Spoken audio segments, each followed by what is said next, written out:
Alright, hey there. This video is to help you out with graphing these parabolas in standard form. And now remember, with standard form, that is this y equals ax squared plus bx plus c. Standard form is a little bit trickier than vertex form just because the points aren't laid out so neatly for us to find. Because in vertex form, remember, that was when I had y equals a times x minus h squared plus k. Vertex was super easy to find. I just looked at my h and my k, and my vertex was the point h comma k. But we can't do that anymore because now we're in standard form. So there's a different process we use to figure out our vertex. Now remember that the x-coordinate of my vertex is going to be negative b over 2a, and then to get the y-coordinate, I'm going to need to plug the x-coordinate back into my function. So what is this negative b over 2a? Well, over here in the equation I'm given on the left, I see I have negative 16 is playing the role of my b, and I have this negative 2 is playing the role of my a. So if I do negative of b over 2a, that's going to be negative 16 all over 2 times negative 2. And now if I do this division here in the middle, that's going to be negative 16 over negative 4. And when I divide a negative number by another negative number, it becomes positive, right? In multiplying or dividing, two negatives become positive, a positive and a negative stays negative, and two positives is also going to be a positive. So here, this gives us negative of positive 4, which is negative 4. So the x-coordinate of my vertex is going to be negative 4.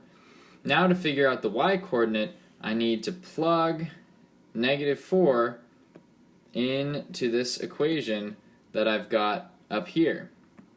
So let's do that, and I'll erase this stuff so that I give myself more room to work.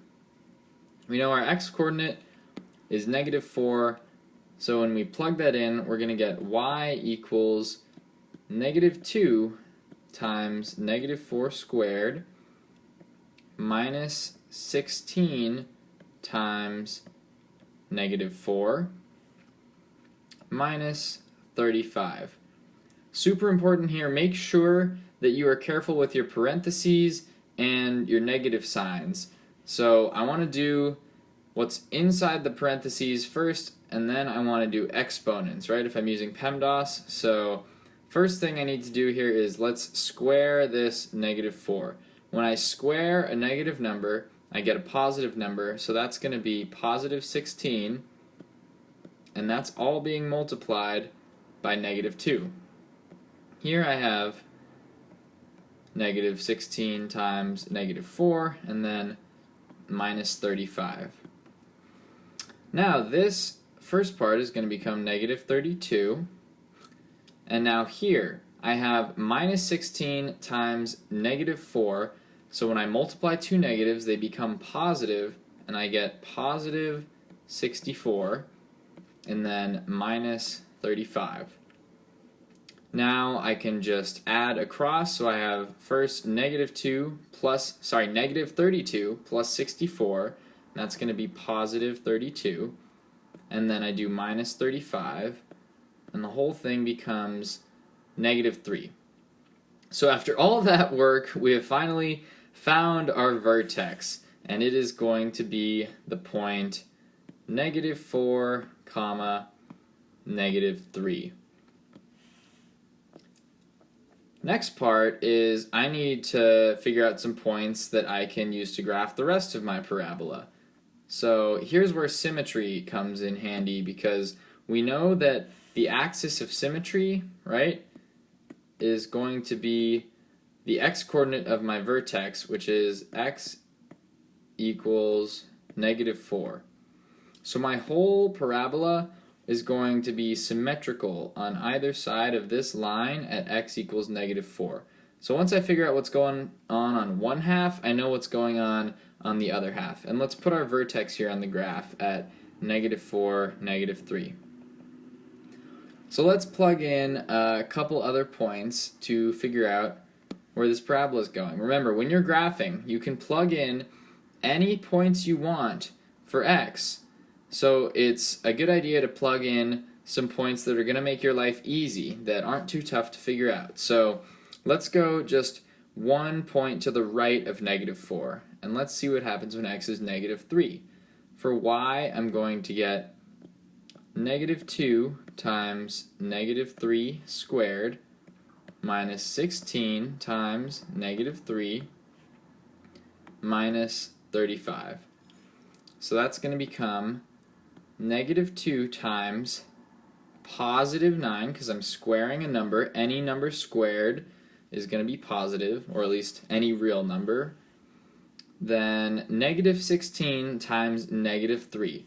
So that's going to be positive, and if I multiply 16 times 3, I get 48. And then minus 35. So now I have -18 plus 48 minus 35. These first two are going to give me, this is the same as 48 minus 18. So that is 30. Minus 35 is -5. So when x is -3, y is -5, and let's put that point on our graph. And let's plug in just one more point on the right side, and then we can use symmetry and we'll be all done. So I'll erase this work I've done here to give us more room.